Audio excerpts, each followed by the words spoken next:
Imagine for a second that you are holding the keys to the literal engine of global trade. Right.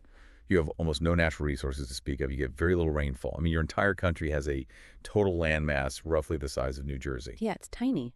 But despite all of those apparent disadvantages, you control a geographic choke point so critical that the entire world's economy essentially depends on your coastline. It really does. Welcome to this deep dive. Today, we are traveling to the small East African nation of Djibouti. It sits right at the Bab el-Mandeb Strait, which is a 30-kilometer wide stretch of water between Africa and the Middle East. And in Arabic, that actually translates to the Gate of Tears. Which is, an incredibly fitting name for a waterway that has seen centuries of intense geopolitical drama. Oh, absolutely. Today, we are going to explore how this tiny nation leveraged an absolute geographic lottery to build a total monopoly over the Horn of Africa's trade. We're going to look at how it turned itself into a playground for the world's most powerful militaries and why the fortress they've built out of this unique situation is suddenly starting to show massive structural cracks. We have a really fascinating stack of material to guide us today, too. We're drawing from a deep regional geopolitical analysis out of the Addis Standard. We also have a rather intense bipartisan letter from the U.S. Senate, the Djiboutian government's own highly ambitious Vision Djibouti 2035 manifesto, several academic papers detailing foreign military bases, and a whole wealth of hard maritime trade data. It's a lot to get through. It is. Okay, let's unpack this. Right. Why should you, the listener, actually care about this specific 30-kilometer stretch of water? Well, because more than 20 million shipping containers pass through these waters. The cost of the electronics you buy, the price of the fuel you put in your car, and the baseline of global security are all tied directly to this exact choke point. But how does a country the size of New Jersey even get into a position to hold that much leverage? Because, I mean, they don't really export anything massive themselves. Exactly. Their primary export is literally just their geography. Wow. To understand how Djibouti gained this immense power, we have to look at the regional history. Djibouti was formerly known as French Somaliland, and they gained independence from France in 1977. Okay. And for a while, they were just a small, strategically located state. But the real turning point, the moment Djibouti effectively hit the geopolitical jackpot, came in the 1990s. Yeah. And it actually had to do entirely with their neighbors. What happened next door? It came down to a massive geopolitical shift in Ethiopia and Eritrea. In 1993, Eritrea gained its independence from Ethiopia. That was a huge deal because it essentially took away Ethiopia's entire coastline. Oh, wow. Yeah, and then just a few years later, you had the brutal 1998 Ethiopia-Eritrea War, which severed those economic and political ties completely. So suddenly Ethiopia, which is what, Africa's second most populous country? Yes. They were just completely landlocked. Completely landlocked. They had millions of people, a rapidly growing economy, and absolutely no way to get their goods to the ocean. That is a staggering shift. Imagine turning off a massive rushing river of global trade and forcing all of that water through one tiny pipe. That's exactly what happened. Almost overnight, Djibouti secured a near 95% monopoly on all of Ethiopia's inbound and outbound trade. 95%. That's unbelievable. What's fascinating here is how Djibouti's leadership didn't just sit on this economic windfall. They actively turned this geographic luck into what analysts call a military supermarket. A military supermarket. Yeah, because look at where they sit. They are right on the Red Sea, directly across from war-torn Yemen and right next to the pirate-heavy waters of Somalia. The world's greatest powers suddenly looked at the map and realized they desperately needed a secure place to park their troops and their warships to protect their own trade interests. So Djibouti essentially realized they had the best real estate in a very dangerous neighborhood. And they just decided to operate like a high-stakes Airbnb for the world's militaries. That is a perfect way to describe it. They put up a for rent sign, and the world's superpowers lined up. The United States established Camp Lemonnier there in 2002. Right. It is the only permanent U.S. military base in Africa, housing over 4,000 personnel. But it's not just the U.S. operating there. France, Japan, Italy, Germany, and Spain all set up shop within miles of each other to fight piracy and counterterrorism, and they're all paying tens of millions of dollars in lease agreements to the Djiboutian government. And that leads to a story from 2014 from the sources that really highlights the leverage Djibouti has. Oh, the Susan Rice visit. Yes. So the U.S. National Security Advisor at the time, Susan Rice, visits Djibouti. Her goal was supposedly to deter Russia from opening their own base there. Right. So to sweeten the deal and keep competitors out, the U.S. agrees to double its annual lease for Camp Lemonnier, going from roughly $30 million to $63 million a year. A massive increase. Huge. But wait, while Washington is paying a premium for exclusivity, what was Djibouti actually doing behind the scenes? This is where it becomes an absolute masterclass in leveraging great power competition. Unbeknownst to Washington, Djibouti was simultaneously negotiating with China. Wow. Yeah, and by 2017, China had opened its very first overseas military base right there in Djibouti for $20 million a year. And get this, it was located just a few miles away from the American base. I can't even imagine the reaction in Washington when that happened. Yeah. You pay double to keep Russia out, and then your landlord turns around and leases the lot next door to China for a third of the price. It certainly raised tensions, but from Djibouti's perspective, it was a brilliant economic maneuver. You leverage. Exactly. However, the academics who study these military bases point out a really profound domestic paradox here. Djibouti is essentially trading sovereignty for security. How so? Well, when you have foreign militaries coming in and building local health clinics or digging water wells for the local population, which they often do to build goodwill, it actually erodes the legitimacy of the domestic government. The state becomes entirely dependent on collecting foreign rent rather than developing its own internal economy and providing for its own people. Here's where it gets really interesting, because the military leases, as lucrative as they are only half the story. The real economic engine of this country is the Derale Container Terminal, or the DCT. Yes. This terminal opened in 2009 as a joint venture with a massive United Arab Emirates-based company called DP World. Okay. And we're not talking about a small shipping dock here. This was Africa's most advanced container terminal. State of the art. Right. It had a capacity of 1.5 million containers, Yeah. netting between $55 and $80 million a year. It was the absolute crown jewel of their economy. It absolutely was. DP World brought the expertise, the technology, and the global connections to make Djibouti a world-class logistics hub, which makes what happened next so shocking. In February of 2018, the government of Djibouti unilaterally terminated the 30-year contract with DP World. Wait, let me make sure I understand this. They just tore up a 30-year contract with one of the biggest logistics companies on the planet. How does a small country even enforce something like that? By force. They essentially seized the port and forced DP World employees out of the country. That is wild. The Djiboutian government cited national sovereignty and economic independence, and they alleged that DP World had secured the original contract through bribery. Now, the sources note that DP World strongly denied those bribery allegations, right? They didn't just walk away. Not at all. They took this to the London Court of International Arbitration, and they won a massive award, $385 million plus interest, with the International Tribunal ruling that the original contract was still entirely valid. Right. But realistically, by the time that ruling came down, the geopolitical ground had already shifted. You don't just kick out a major UAE company overnight without having a backup plan. What was Djibouti's backup plan? Their backup plan was already in motion. Right before seizing the port, Djibouti had pivoted eastward. In 2013, they had sold a 23.5% stake in the Port Authority to China Merchants Port Holdings. Okay. This Chinese state-linked company then went on to build the massive new $590 million Dorala multipurpose port. You can imagine how this played in Western capitals. Kicking out a major Gulf allies company to essentially hand port operations over to a Chinese firm. This is where we see major alarm bells ringing in Washington. Oh, definitely. A bipartisan group of U.S. lawmakers looked at this pivot and raised some serious red flags.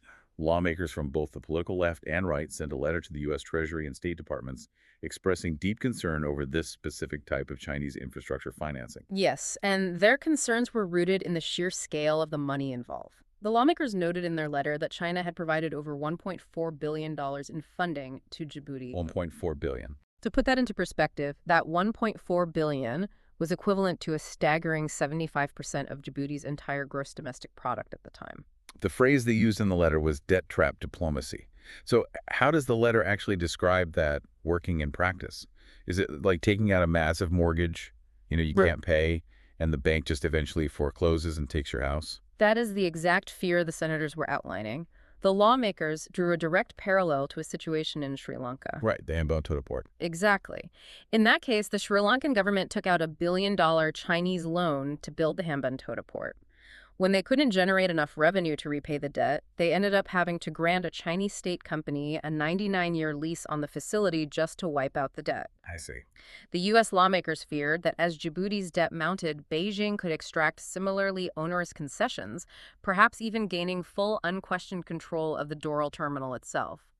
And given the proximity to the U.S. military base, they viewed that as a massive security vulnerability. And obviously we are just reporting what was in that Senate letter, but it clearly shows the intense geopolitical anxiety around this port. This raises an important question. How does all of this high-stakes, billions of dollars geopolitical maneuvering align with the reality on the ground for everyday Djiboutians? Because the government certainly has a very grand public vision for the future. They do. They have an entire manifesto called Vision Djibouti 2035, championed by President Ismail Omar Guelleh. The stated goal is for Djibouti to become the lighthouse of the Red Sea. The lighthouse of the Red Sea. Yeah, they want to triple per capita income, transition the entire country to 100% clean energy, and create 200,000 new jobs. The biggest target is to drop the national unemployment rate from 50% down to 10%. It is an incredibly ambitious, almost utopian blueprint. But when you look at the geopolitical and economic analysis, the numbers paint a much harsher reality. Yeah, the data doesn't really match the vision, does it? No. If we look at the International Monetary Fund's 2025 assessment, Djibouti is classified at a high risk of debt distress. Their external debt is nearing 70% of their GDP. 70%.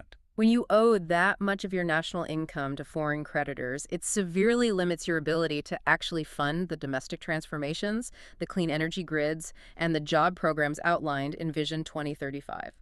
Put yourself in the shoes of a citizen living there. It has to be incredibly frustrating.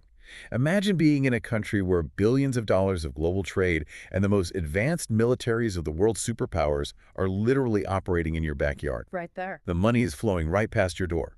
Yet local youth unemployment remains staggeringly high, around that 50% mark. And that economic pressure is deeply compounded by a feeling of political stagnation.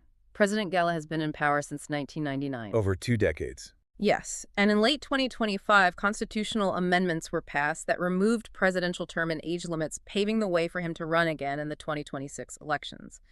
Political observers and economists note that this kind of long-term centralization of power often prevents the very structural economic reforms needed to distribute wealth beyond a small group of elites. So what does this all mean? We have a country heavily in debt, dealing with mounting internal political pressures, and relying almost entirely on a monopoly of port fees and military rents to keep the lights on? It's a fragile system. Very. And you can't be a rapidly growing neighboring country like Ethiopia with over 120 million people and rely on a single expensive foreign choke point forever. Which brings us to a massive shift in the region. That absolute monopoly is finally breaking. Yes, for decades, Ethiopia had no other choice. But the catalyst for the unraveling of Djibouti's monopoly occurred in January 2024. In a move that truly shocked the region, Ethiopia struck a memorandum of understanding with the self-declared Republic of Somaliland to use the port of Berbera. And the irony here is just incredible. The port of Berbera is undergoing massive modernization, and it is backed by none other than DP World. The exact same UAE logistics company that Djibouti kicked out of Doral back in 2018. It's almost like DP World just moved down the coast and set up a rival shop. They absolutely did. The sources mention Somaliland's president Abdirahman Mohamed Abdullahi, who is often known as Iro, has championed a strategy that analysts are calling the Iro Doctrine. Could you explain how that works? The Iro Doctrine is essentially a policy of sovereignty through trade. Somaliland is a region that declared independence from Somalia decades ago, but it isn't internationally recognized as its own country. Right. By partnering with the UAE and Ethiopia to create a highly viable, highly competitive regional trade corridor, Somaliland is attempting to cement its de facto statehood. They are proving they can be a reliable, secure partner for global trade, which forces the international community to actually take them seriously. That's a fascinating strategy. If we connect this to the bigger picture, we are looking at the emergence of what analysts are calling a Red Sea Cold War. A Red Sea Cold War. Yeah, Djibouti is absolutely terrified of losing its port fees and its regional leverage to Berbera. But Djibouti isn't the only country upset by this. This UAE-Ethiopia partnership has sparked a massive counterreaction. We are now seeing a new tripartite alliance forming between Egypt, Eritrea, and Somalia. No, wait, why would Egypt which is way up north, care about Ethiopia getting a port deal in Somaliland? Because geopolitics is deeply interconnected. Egypt is already locked in a bitter dispute with Ethiopia over the Grand Ethiopian Renaissance Dam on the Nile River, which Egypt fears will cut off its water supply. So Egypt views any expansion of Ethiopian power, especially naval or trade power, as a direct threat. Somalia, of course, claims Somaliland as its own territory and views the port deal as a direct violation of its sovereignty. And Eritrea fought a brutal war with Ethiopia, so they naturally want to contain Ethiopian influence. So you have these three nations teaming up to push back against the UAE-Ethiopia ambitions. The geopolitical map is just fracturing and realigning in real time. I noticed the analysis suggested that to protect its grip on trade, President Gheli's government in Djibouti is allegedly employing a wag-the-dog strategy. How does that play out here? A wag-the-dog strategy is a political maneuver where a government manufactures or intentionally escalates a foreign crisis to distract from its own domestic woes or to achieve a strategic goal. The analysis suggests Djibouti is essentially exporting instability. Okay. There are allegations that they are coordinating with regional intelligence and supporting anti-Somaliland militias to intentionally undermine the security of the Berbera corridor. So they are trying to make the new toll booth down the street look too dangerous to use. Precisely. It's a desperate move to ensure global shippers and the Ethiopian government view Somaliland as too risky, forcing them to stick with Djibouti despite the high costs. But the academic consensus on this is pretty unforgiving. We are talking about the concept of a rentier state. When your entire economy is based on charging a toll at the gate, whether that's military leases or monopolized transit fees, what happens when someone finally builds a new gate? Right. The consensus is that these systems seldom survive when their monopoly erodes. They either undergo incredibly painful structural reform to diversify their economy, or they fracture completely. Djibouti is finding out right now which path they are on. It's the ultimate test. They built a fortress on geography, but geography alone cannot protect you forever when the economic and political currents of the region shift. This story is such a perfect bridge to some of the larger themes we've been tracking on this show. For those of you who joined us for our past explorations of global supply chain vulnerabilities, you can see exactly how precarious a single node can be. And this sets the stage beautifully for the future. If you are fascinated by this scramble for the Horn of Africa, your next logical jump is to look east. The US, China, and major Middle Eastern powers aren't just competing in the Red Sea. They are actively securing and militarizing maritime routes all across the Indo-Pacific. It's the exact same playbook, just playing out on a much larger ocean. I highly encourage you to keep diving into those related topics. The patterns of history and the lengths nations will go to secure their supply lines are remarkably consistent. They really are. To summarize the journey we've taken today, we looked at how an arid, resource-poor nation leveraged a 30-kilometer stretch of water into a geostrategic gold mine. Djibouti successfully balanced the world's greatest militaries against one another, built an absolute monopoly on the trade of an entire region, and is now facing the terrifying existential prospect of actual competition from its neighbors. They leveraged everything they had, but now they have to figure out how to survive in a competitive market rather than a monopolized one. I want to leave you with one final, entirely new thought to ponder, building on everything we've just discussed today. Right now, Djibouti is scrambling to protect its maritime choke point from neighboring seaports like Berbera. But what happens in a future where technological leaps change the game entirely? Imagine AI-driven, hyper-efficient, high-speed overland rail networks spanning entire continents, moving goods faster and cheaper than cargo ships. What if these innovations drastically reduce the world's reliance on maritime shipping entirely? That would change everything. If the ocean matters less, the gatekeepers of the ocean matter less. Will the lighthouse of the Red Sea find a completely new way to shine, or will it slowly fade into irrelevance? That is the ultimate question of progress versus geography. Thank you so much for joining us on this deep dive. We love unpacking these complex geopolitical stories with you, and we'll catch you on the next one.